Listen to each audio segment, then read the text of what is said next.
Ration দুর্নীতি কাণ্ডে মন্ত্রী জ্যোতিপ্রিয় মল্লিক মামলার শুনানি বিচারপতি শুভ্রা ঘোষের সিঙ্গেল বেঞ্চে। মামলার শুনানিতে ইডির আইনজীবী নিজের বক্তব্য পেশের সময় চেয়েছেন, সেই আবেদন গ্রহণ করেছেন বিচারপতি। আগামী 25শে জুন মামলার পরবর্তী শুনানি রয়েছে।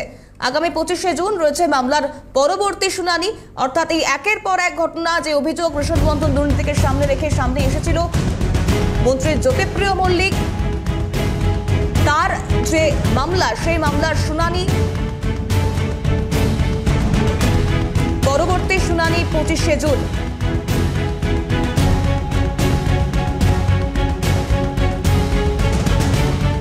অভিরূপা রয়েছে টেলিফোন লাইনে। অভিরূপা, কি আপডেট?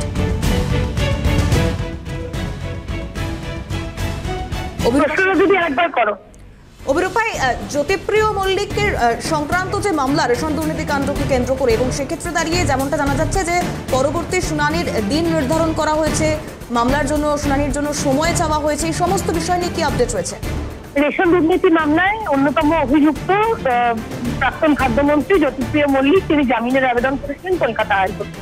সেই জামিনের মামলার ক্ষেত্রে আজকে বিচারপতি শুভ্রা ঘোষের এজলাসে ইডির আইনজীবী বিরাট ত্রিবেদী কিছুটা সময় চান।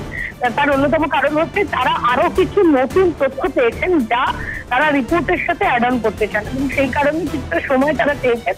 এবং তার সঙ্গে ইডির আইনজীবী আদালতকে জানিয়েছেন যে একাধিক তথ্য যা অ্যাকিউজের নামে পাওয়া গিয়েছে, অর্থাৎ যা অভিযুক্তের নামে পাওয়া গিয়েছে, সেগুলো জানানোর জন্য কিছুটা সময় লাগবে। সেই কারণে 4 দিন সময় দিল আদালত। 25শে জুন এই মামলার পরবর্তী শুনানির দিন ধার্য করেছেন বিচারপতি শুভ্রা ঘোষ। বেশ, ধন্যবাদ অভিরূপা। অভিরূপা হাজরা আমাদের প্রতিনিধি ছিলেন আমাদের সঙ্গে টেলিফোন লাইনে।